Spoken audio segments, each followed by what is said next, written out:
my lovely students, this is Mansi. Welcome back to the channel. Now we are going to start with the examples of this chapter. So circle chapter के example start कर रहे हैं.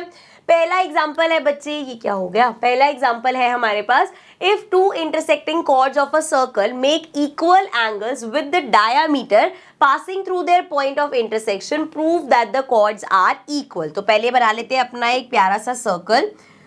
ये ले लेते हैं जी centre point, और इस सेंटर पॉइंट से इस तरीके से बना दिया हमने एक सर्कल.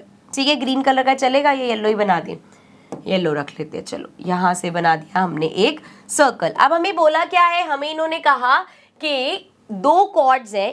ठीक है, if two intersecting chords of a circle, इस सर्कल के अंदर दो कॉर्ड्स है जो इंटरसेक्ट कर रही है. मान लो एक कॉर्ड ये बनाई मैंने, ठीक है, पहली, दूसरी कॉर्ड मैंने बनाई ये. ठीक है, दो कॉर्ड्स है इंटरसेक्ट कर रही है. ठीक है, कहीं नहीं दिया ये इक्वल है. ठीक है, पढ़ना पूरा ध्यान से क्वेश्चन. नाउ अब बोला है make equal angle with the diameter passing through their point of intersection. अब अगर आपको डायामीटर बनाना है बच्चे, तो डायामीटर इनके पॉइंट ऑफ इंटरसेक्शन से तो पास हो गए, और सेंटर से, डायामीटर है ही क्या, सर्कल के सेंटर से पास होता है. सो हमें एक लाइन बनानी है इस तरीके से जो इनका पॉइंट ऑफ इंटरसेक्शन और सेंटर दोनों क्रॉस कर रहा. मतलब ये, इसको थोड़ा सा और टेढ़ा सा लग रहा है, ये ऐसे कर लेते हैं. ठीक है, सेंटर और पॉइंट ऑफ इंटरसेक्शन दोनों को क्रॉस कर रहा है. ठीक है, अब जी क्या बोला है कि ये इक्वल एंगल बना रही है इससे. जैसे कॉर्ड, ये नेम दे देती हूँ मैं, कॉर्ड ए बी. तो कॉर्ड ए बी और ये ऑरेंज वाला कौन सा एंगल बना रहा है, ये वाला. इसी तरह से इसको नाम दे देते हैं सी डी. सो कॉर्ड सी डी और डायामीटर, ये ऑरेंज वाला और ये येलो वाली कौन सा एंगल बना रही है, ये. सो इन्होंने बोला कि ये जो एंगल दो बनाए हैं इन्होंने, ये इक्वल है. मतलब क्वेश्चन में आपको दे रखा है एंगल 1 इक्वल है एंगल 2 के, ये गिवन है. आपको प्रूफ क्या करना है, you have to prove that the chords are equal. हमें प्रूव करना है कि ये जो कॉर्ड्स है ना ए बी, ये इक्वल है सी डी के. तो ये है given, this one is given, and ये करना है हमें प्रूफ. ठीक है बच्चे, स्टार्ट करें. बहुत इजी क्वेश्चन है. क्या करेंगे इसमें, सबसे पहली चीज करेंगे कि सेंटर से कॉर्ड पे परपेंडिकुलर बनाएंगे. जैसे ये सेंटर है, इससे मैंने इस कॉर्ड पे ये परपेंडिकुलर बनाया. इसी तरीके से इसी सेंटर से मैंने इस कॉर्ड पे एक परपेंडिकुलर बनाया. ठीक है बच्चे, यहाँ पे इसको नेम दे देते हैं ओ, ये नेम दे देते हैं एम, इसको नाम दे देते हैं एन, और पॉइंट ऑफ इंटरसेक्शन बोल देते हैं पी. ठीक है, सारी नेमिंग कर दी है. सो क्या किया, सबसे पहले हमने किया कंस्ट्रक्शन, और इस कंस्ट्रक्शन में हमने क्या किया, हमने बनाया O M perpendicular C D के, और हमने बनाया ओ एन परपेंडिकुलर किसके, ए बी के. ये दो चीजें हमने करी हैं, दो परपेंडिकुलर बना दिए हमने. ठीक है बच्चे, क्लियर यहाँ तक. आगे बढ़ते हैं. अब देखो, अब मुझे क्या करना है, सिंपली यहाँ पे मैं अगर इस ट्रायंगल को, एक ये ट्रायंगल बन रहा है हमारा, क्या ट्रायंगल का नेम है, ओ एम पी. एक ट्रायंगल ये बन रहा है. सिमिलरली ओ एन पी, ये वाला साथ वाला ट्रायंगल. अगर मैं इन दोनों ट्रायंगल्स को कॉन्ग्रुएंट प्रूफ कर दूं तो क्या होगा, मैं बोल पाऊंगी ओ एम और ओ एन हमारे इक्वल है. और सोचोगे यार मैम फायदा क्या है, हमें ये थोड़ी प्रूव करना है कि ये ओ एम और ओ एन इक्वल है, हमें तो कॉर्ड्स को इक्वल प्रूव करना है. लेकिन सेंटर से कॉर्ड पे जो आ रहा है, अगर उनका डिस्टेंस बराबर है, कब होता है, जब कॉर्ड्स इक्वल होते हैं. हमने कहा था इक्वल कॉर्ड्स जो है वो क्या करती है, सेंटर से उनका डिस्टेंस इक्वल होता है. तो अगर आपने प्रूव कर दिया कि इनका सेंटर से जो डिस्टेंस है वो दोनों का बराबर है, तो हम यहां से कह पाएंगे हमारी की कॉर्ड्स इक्वल है. ठीक है, चलो करती हूं मैं क्वेश्चन, और क्लियर हो जाएगा. इसको थोड़ा सा ऊपर रख लेते हैं, एंड लेट्स स्टार्ट. चलो जी, सो प्रूफ बिगिन कर रहे हैं हम. सबसे पहले क्या ले रहे हैं हम, in triangle O M P and triangle O N P. ठीक है, ये दो ट्राइंगल्स हैं, ये दो ट्राइंगल्स ले लिए हमने. अब इसमें देखो ओपी कॉमन है, सो ओपी इक्वल्स ओपी, ये हो गया हमारे पास कॉमन चीज, पहली चीज. दूसरी, angle 1 equals angle 2. Angle 1 equal है एंगल 2 के, ये हमें क्वेश्चन में गिवन है. उसके बाद क्या तीसरी और क्या चीज है, देखो हमने ये परपेंडिकुलर बनाया था, तो ये भाई एंगल और ये एंगल क्या है हमारा, इक्वल है, दोनों 90 डिग्री है. तो मैं कह सकती हूँ एंगल m बराबर है एंगल n के दोनों ही 90 डिग्री है। और यहाँ पे लिख सकते हो रीजन कंस्ट्रक्शन से हमने यहाँ परपेंडिकुलर बनाया था।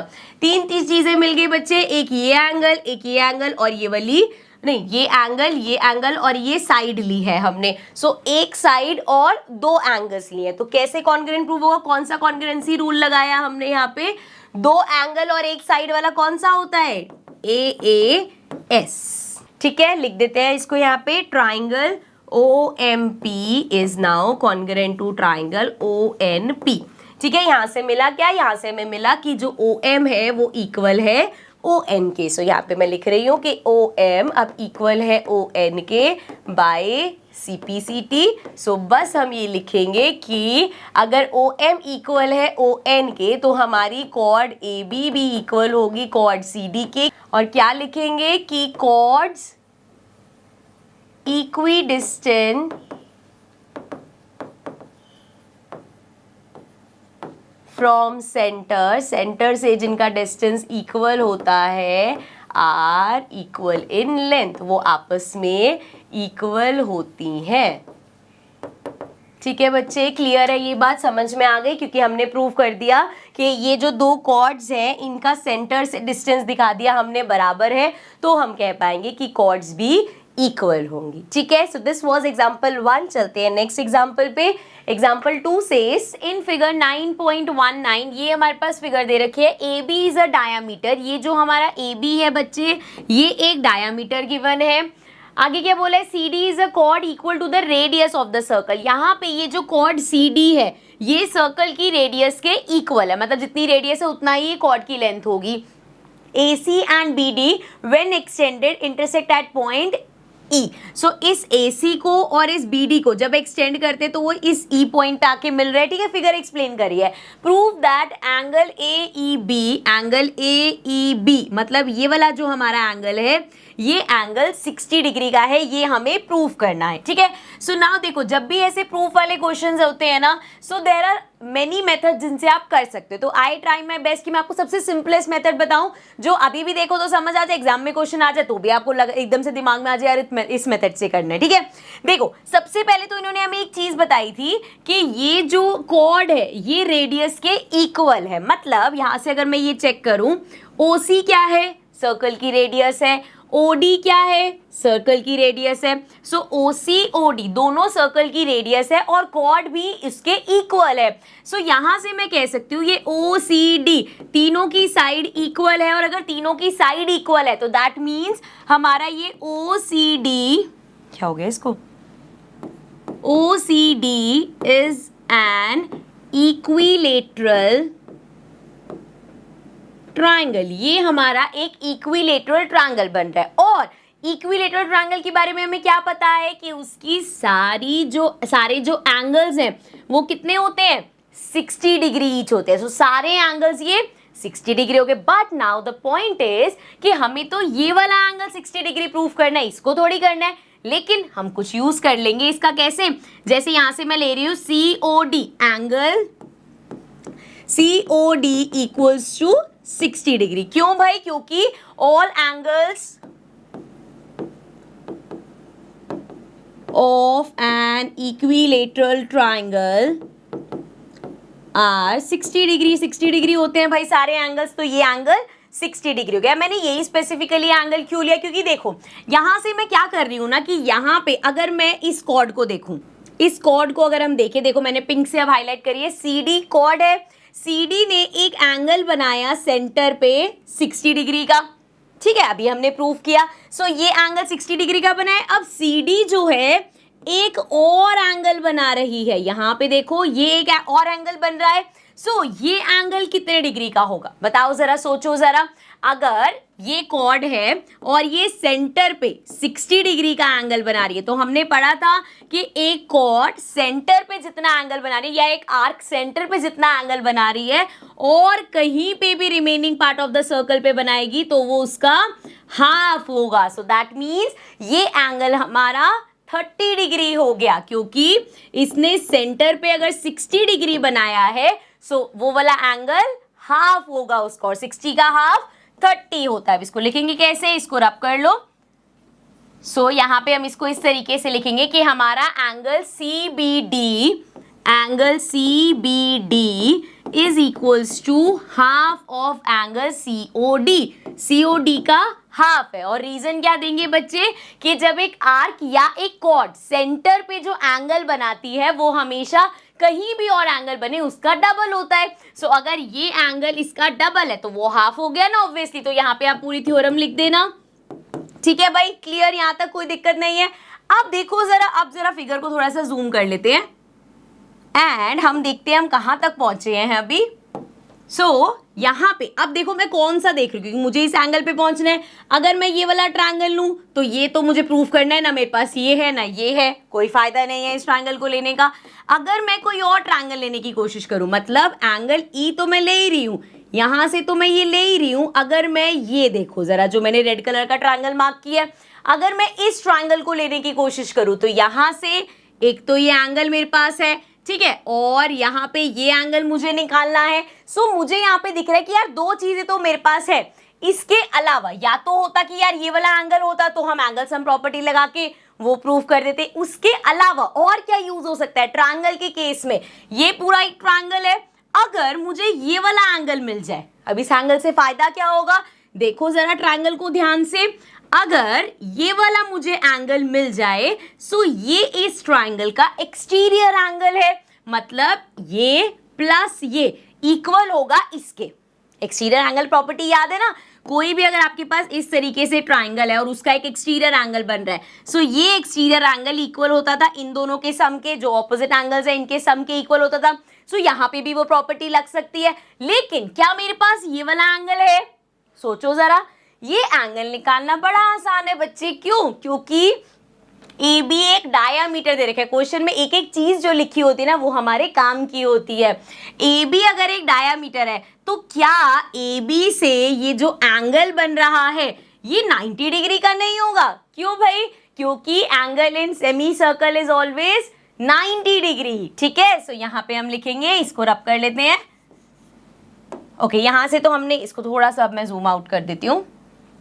सो यहाँ से तो हमने कंक्लूड कर दिया भाई कि हमारा एंगल CBD जो है वो हाफ है COD के, मतलब 60 का हाफ है, तो ये कैंसिल हो गया, तो ये आ गया 30 डिग्री। ठीक है, सो एंगल CBD हमारा 30 डिग्री आ गया। अब नेक्स्ट चीज जो हम कह रहे हैं वो ये कह रहे हैं कि एंगल ACB, ना एंगल ACB इक्वल है 90 डिग्री के। क्यों? क्योंकि angle in semi circle, angle in semi circle is always a right angle.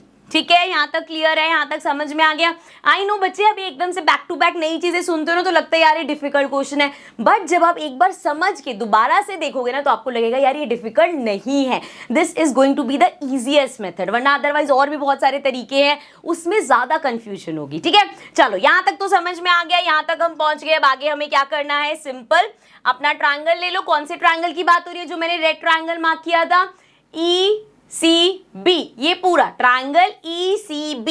So in triangle ECB, ये वाला अगर मैं ट्रायंगल लेती हूं बच्चे, सो यहां पे अब देखो मैं क्या लिख रही हूं, पहले देखना क्या नेमिंग करके क्या लिख रही हूं एंड देन उधर देखना। सो भाई यहां पे मैं कह रही हूं कि angle ACB, angle ACB equal होगा एंगल CED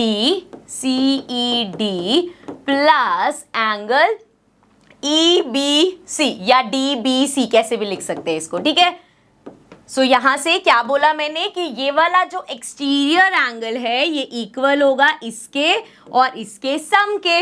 ठीक है, अब ये ACB अभी निकाला था 90 डिग्री है, एंड CED तो हमें प्रूव ही करना है, तो angle CED as it is लिख दिया, प्लस एंगल DBC कहाँ गया? DBC अभी हमने निकाला था ना, ये रहा DBC। एंगल DBC कितना है?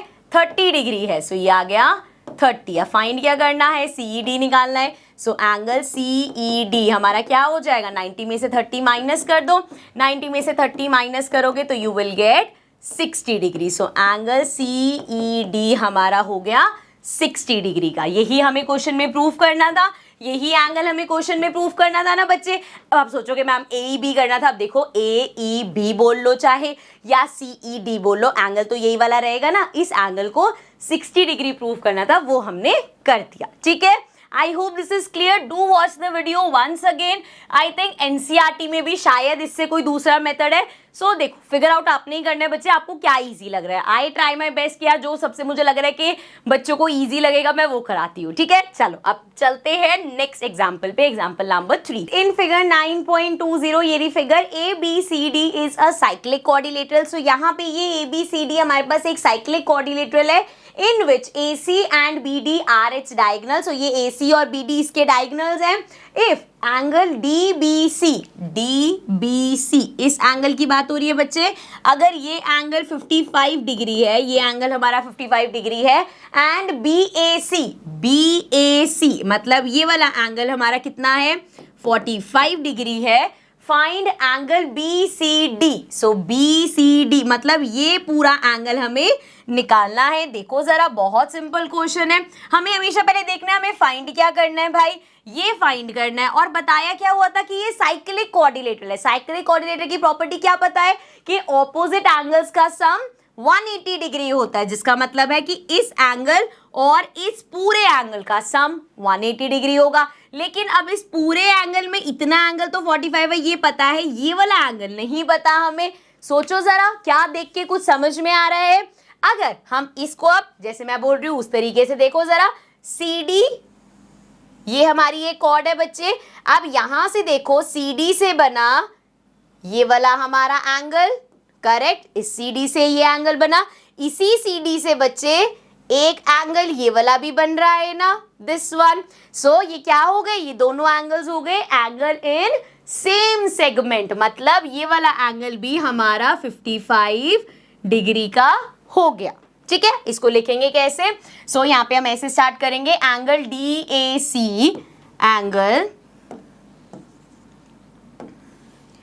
Angle DAC is equal to angle DBC।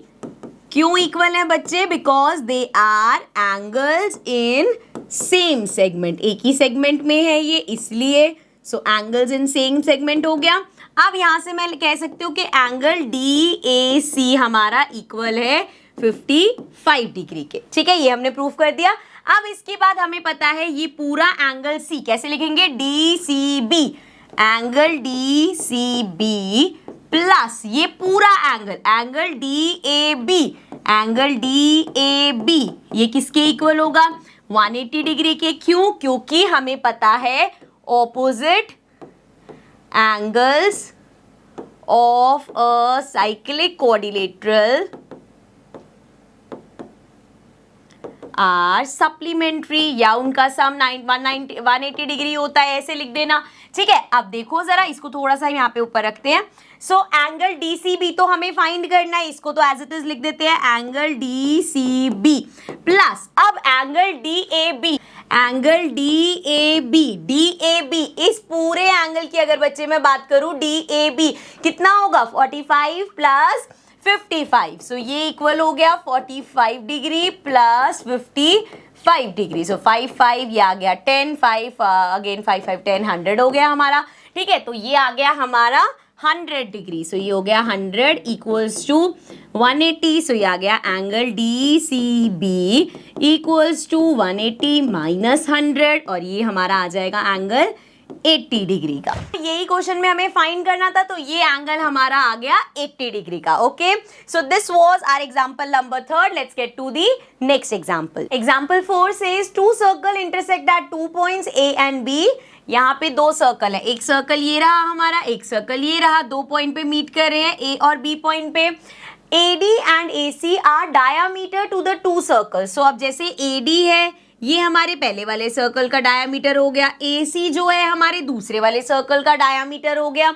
Prove that B lies on the line segment DC। हमें प्रूव करना है कि जो B पॉइंट है ना, ये इस DC पे लाई करता है। ऐसा ही कुछ मिलता जुलता क्वेश्चन में अभी एक्सरसाइज में भी करके आए हैं, है ना। सो देखो, अब इसमें करेंगे क्या ना, सिंपल सा हम एक लॉजिक लगाएंगे कि एक एक करके जरा उसके अपने सर्कल्स को देखो। जैसे यहाँ पे अगर हम अभी फर्स्ट सर्कल को देख रहे हैं, ये मैंने मार्क किया ग्रीन से, इस सर्कल में बेटा हमें दे रखा है कि AD is the diameter. Diameter का काम क्या होता है, सर्कल को दो इक्वल पार्ट में डिवाइड करता है। मतलब अगर मैं इस वाले पार्ट की करूं, ये जो नीचे वाला पार्ट है ये क्या है, एक सेमी सर्कल है।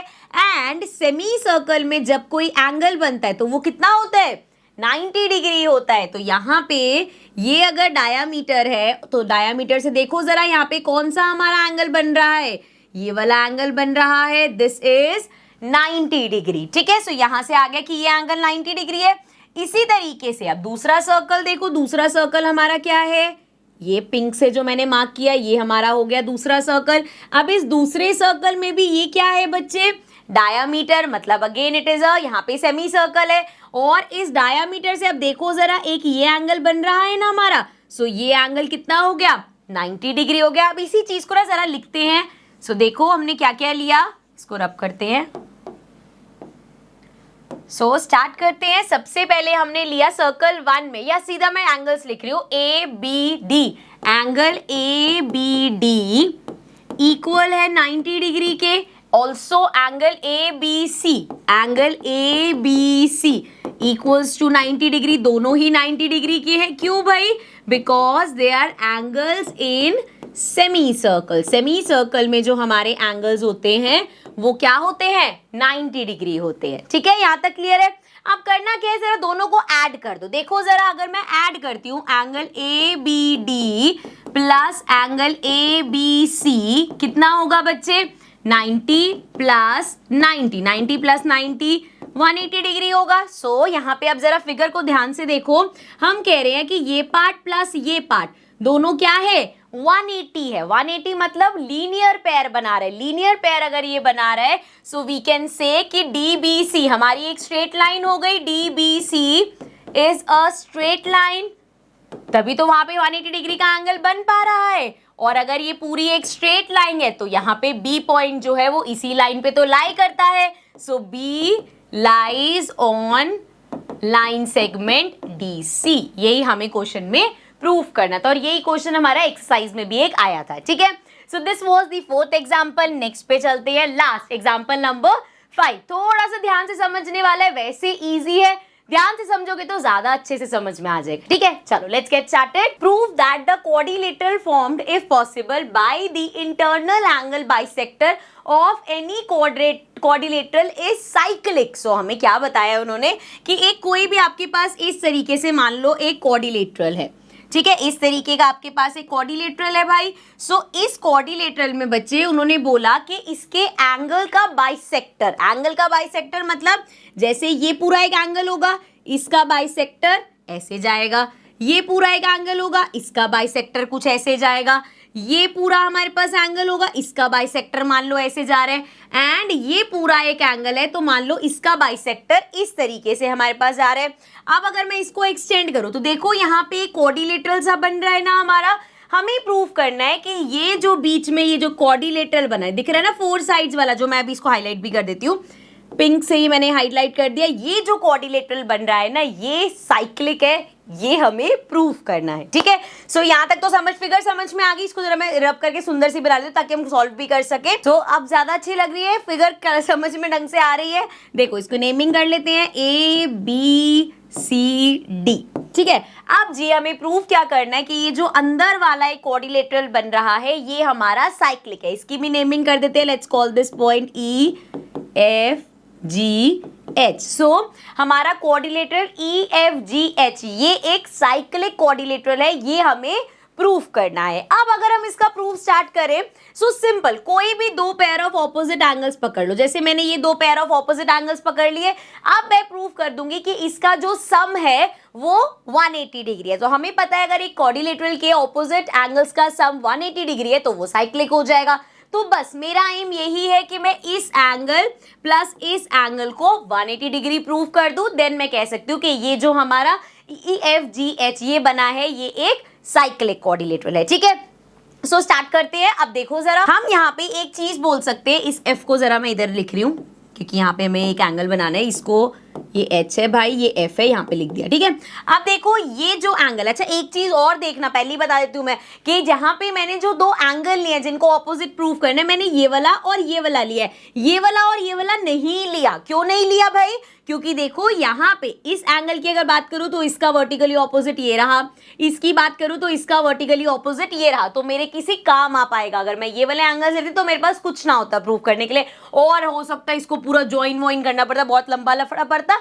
तो सिंपल मैंने वही वाले लिए जिसके मुझे दिख रहा है वर्टिकली ऑपोजिट एंगल्स यहाँ पे हैं, ठीक है भाई, ठीक है, आप समझ में आ गया। अब क्योंकि वर्टिकली ऑपोजिट एंगल्स की बात कर ही दी है हमने, तो जरा यहाँ पे देखो नंबरिंग करके समझाती हूँ, वरना बार बार ऐसे बोलूंगा ना जी एफ ई हो तो कंफ्यूज हो जाओगे, ठीक है। तो नंबरिंग से चलते हैं, एंगल 1 और इसको नाम देते हैं एंगल 2। सो यहाँ पे क्लियर कट रख के चलते हैं कि हमें प्रूफ क्या करना है। So we have to prove कि हमारा एंगल 1 प्लस एंगल 2 इक्वल है 180 डिग्री के, ये हमें प्रूफ करना है, ठीक है। और अब हम अपना प्रूफ जो है वो स्टार्ट कर रहे हैं। सो जी सबसे पहली चीज मैंने बोला एंगल 1 और एंगल 2 नाम दे दिया।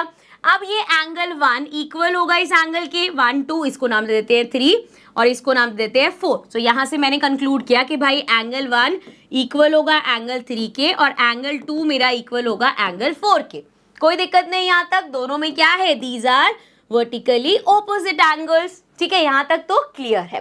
अब देखो बच्चे इस क्वेश्चन में हमें सिर्फ ये पता है कि ये पूरा एक क्वाड्रिलेटरल है और यहाँ पे जो एंगल्स है ना ये दोनों इक्वल होंगे, क्योंकि हमें दे रखा है एंगल का बाइसेक्टर था। बाइसेक्टर का काम क्या होता है, जैसे आपके पास ये एंगल है तो इसका बाइसेक्टर क्या करके जाएगा, इनको दो इक्वल पार्ट्स में डिवाइड करता हुआ जाएगा, ठीक है भाई। अब इसी चीज को हम यूज करेंगे, कैसे यूज करेंगे देखो। अब अगर मैं इस ट्राइंगल की बात करूं, ट्राइंगल DFC, तो एक ये एंगल यूज कर सकती हूँ मैं, एक ये एंगल यूज कर सकती हूँ, है ना, क्योंकि देखो हमने ये तो बोल दिया 1 3 के इक्वल है, बट 3 से भी कुछ फायदा तो हो हमें। सो यहाँ पे मैं एंगल 3 निकालूंगी और इधर निकालूंगी एंगल 4, ठीक है। सो एंगल 3, अब देखो जरा ध्यान से देखना, पहले यहाँ पे मेंशन कर देते हैं कौन से ट्राइंगल की बात हो रही है, in triangle DFC। Triangle DFC में बच्चे देखो हमारा नेमिंग कर दूं फिर से, 4 तक हो गया, इसको नाम दे देते हैं 5, इसको नाम दे देते हैं 6। एंड इसमें हमारा angle 3 plus angle 5 plus angle 6 equal होगा 180 डिग्री के, है ना। पर मुझे एक बात बताओ, ना तो मुझे एंगल 5 पता है ना तो मुझे एंगल 6 पता है, तो मतलब ये किसी काम का नहीं होगा भाई। इसमें क्या करना पड़ेगा, एंगल 3 तो चलो मेरे को निकालना है, तो यहाँ तो मैं लिख दूंगी कि भैया एंगल 3 निकालना है, प्लस ये जो 5 और 6 है ना इसका हमें कुछ और यूज करना पड़ेगा। और वो और यूज क्या होगा, क्या मैं कह सकती हूँ कि एंगल 5 हाफ है एंगल D के। अभी मैंने समझाया कि एक बाइसेक्टर क्या करता है, एंगल को दो इक्वल पार्ट में डिवाइड करता है। तो अगर मैं इस एंगल की बात करूं तो ये पूरे का हाफ ही होगा ना, तो मतलब एंगल 5 को मैं लिख सकती हूँ half of angle D। Angle 5 को I can write half of angle D, कुछ गलत तो नहीं है ना भाई, हाफ ऑफ एंगल D लिख सकते हैं। प्लस एंगल 6 को, अब भैया ये अगर हाफ ऑफ D है तो ये भी तो हाफ ऑफ C है, तो इसको मैं लिख सकती हूँ half of angle C। I know अभी देख के लग रहा होगा अरे भाई क्या हो रहा है, ये तो कुछ समझ ही नहीं आ रहा। धीरे धीरे अभी जैसे एक एक स्टेप आगे बढ़ेंगे बहुत इजी लगने लग जाएगा, ठीक है। तो यहाँ से कंक्लूड कर लिया मैंने, अगर मुझे एंगल 3 निकालना है सो ये हो गया प्लस, इन दोनों में से हाफ कॉमन ले लो और ब्रैकेट में आ जाएगा angle D plus angle C। यहाँ तक क्लियर है बच्चे, यहाँ तक तो कोई दिक्कत नहीं है। एंड अगर एंगल 3 की वैल्यू निकालनी है तो वो हो जाएगा 180 minus half of angle D plus angle C। Simply बस इसको उठा के उधर ले आई मैं एंड इसको नाम दे दूंगी, ये आ गई मेरी फर्स्ट इक्वेशन, ठीक है। यहाँ तक क्लियर है, यहाँ तक तो कोई दिक्कत नहीं है ना। अब इसको यहाँ रखेंगे, सेम यही चीज डिट्टो कॉपी हमें ये चीज करनी है नीचे वाले ट्रायंगल के लिए। सो करते हैं भाई इन ट्रायंगल, अब कौन सा ट्रायंगल है, AHB, AHB, in triangle AHB। यहाँ पे देखो जरा, अब कहाँ तक नंबरिंग हो चुकी थी, 6 तक हो चुकी थी। अब इस ट्रायंगल में ये एंगल 7 बना देते हैं, इस एंगल को 8 बना देते हैं। तो भैया सिंपल सी बात, एंगल 4 प्लस, नीचे बैठ जाती हूँ मैं दिखता रहेगा तुम्हें clear, angle 4 plus angle 7 plus angle 8 equal है किसके, 180 डिग्री के। अच्छा अब यार ये तो नहीं बोल रहे ना कि ये 180 के इक्वल क्यों बोल रहे हो, सिंपल ट्रायंगल है, एंगल सम प्रॉपर्टी लगाई है, ठीक है। अब फिर से वही चीज, चलो एंगल 4 तो हमें निकालना ही है, लेकिन एंगल 7 को क्या लिख सकती हूं मैं, एंगल 7 हो जाएगा हाफ ऑफ एंगल ए, है ना। सो 7 की जगह लिख दिया half of angle A, plus angle 8 को क्या लिख सकते हैं, किसका हाफ है, एंगल बी का हाफ है भाई। सो इसको लिख दिया half of angle B equals to 180। फिर से वही करेंगे, एंगल 4 प्लस हाफ कॉमन ले लिया, ये आ गया angle A plus angle B equals to 180 degree. और अगर एंगल 4 की वैल्यू निकालनी है तो ये हो जाएगा 180 minus half of angle A plus angle B, और इसको नाम दे देते हैं सेकेंड इक्वेशन। यहां तक क्लियर है, यहां तक तो कोई दिक्कत नहीं है। अब हमें करना क्या था भाई, हमें प्रूव करना है कि एंगल 1 प्लस एंगल 2 हमारा किसके इक्वल है, 180 के इक्वल है। अब हमें पता है हम 1 प्लस 2 प्रूव करें या 3 प्लस 4 करें, एक ही बात है। तो अभी मैं क्या कर रही हूं, adding first and second equation. अगर फर्स्ट और सेकेंड इक्वेशन को ऐड करोगे तो देखो क्या निकाल रहे हैं हम, एंगल 3 प्लस एंगल 4। अब एंगल 3 प्लस एंगल 4 बोलो, 3 1 के इक्वल है तो 3 की जगह 1 लिख सकती हूं मैं। एंगल 1 और 4 किसके इक्वल है, 2 के। तो बेसिकली यहाँ पे मैं एंगल 1 प्लस एंगल 2 ही निकाल रही हूँ। और अगर ये पूरा 180 आ गया तो क्वेश्चन में यही करना था कि 1 प्लस 2 को 180 है, मतलब साइक्लिक क्वाड्रिलेटरल है। चलो लेकिन फटाफट से इसको यहाँ पे रखते हैं एंड जरा यहाँ पे सारी वैल्यूज लिख ले। सो ये है 180 minus half of angle D plus angle C, और साथ में हम प्लस कर रहे हैं 180 minus half of angle A plus angle B. यहाँ तक क्लियर है बच्चे, यहाँ तक तो कोई दिक्कत नहीं।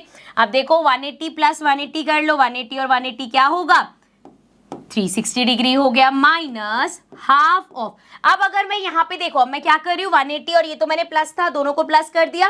अब ये भी है माइनस का और ये भी है माइनस का, तो माइनस माइनस प्लस हो गए। या मैं कह सकती हूँ सिंपल, यार मैं हाफ कॉमन ले रही हूँ पहले। सो मैंने इन दोनों में से हाफ कॉमन ले लिया, यहाँ से हाफ कॉमन लिया, ब्रैकेट में क्या बचा, angle D plus angle C, और प्लस इधर से हाफ कॉमन लिया तो क्या बचा, angle A plus angle B. यहां तक किसी को कोई दिक्कत बच्चे, क्या किया गया है, 180 प्लस 180 किया, 360 आ गया। इधर था minus half angle D plus C, इधर था minus half angle A plus C, तो माइनस हाफ को कॉमन ले लिया और ब्रैकेट में ये सारा आ गया हमारे पास।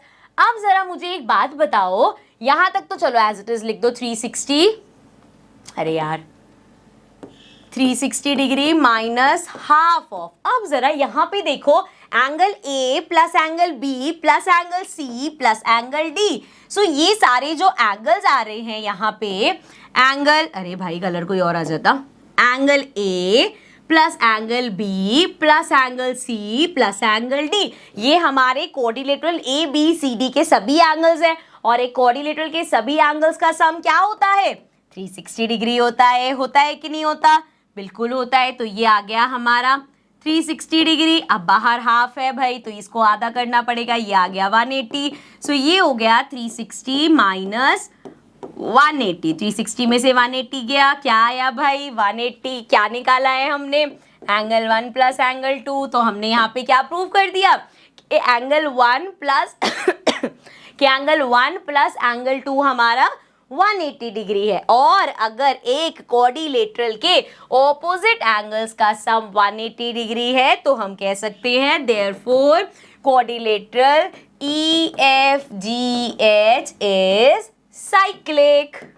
ठीक है, पूरा लिख दे रहा है क्योंकि उनके ऑपोजिट एंगल्स का सम 180 डिग्री अभी हमने प्रूव किया है। ठीक है, so with this I know थोड़ा सा लेंदी है, बट जब खुद एक बार समझ लोगे ना कंसेप्ट, ऐसा मत करना कि बस सुन लिया और हो गया, समझ में आ गया। समझने की बात खुद करके देखना, जब समझने की बात खुद करोगे ना तब इजी लगेगा। ठीक है, सो ये था हमारा लास्ट एग्जाम्पल। इसी के साथ हमारे इस चैप्टर के सभी एग्जाम्पल्स भी खत्म होते हैं, एक्सरसाइजेस हम पहले ही कर चुके हैं। सो विद दिस चैप्टर होता है end. Now I see you in the next video. Comment section में जरूर बताना कि नेक्स्ट चैप्टर हम कौन सा करें। ठीक है, एंड मैथ्स के सिर्फ 2 चैप्टर बचे, तो we are on the path of completing the syllabus. ठीक है, I think max to max November end तक या नवंबर मिड तक हमारा सिलेबस कंप्लीट हो जाएगा। So I see you all in the next video. Bye bye for now.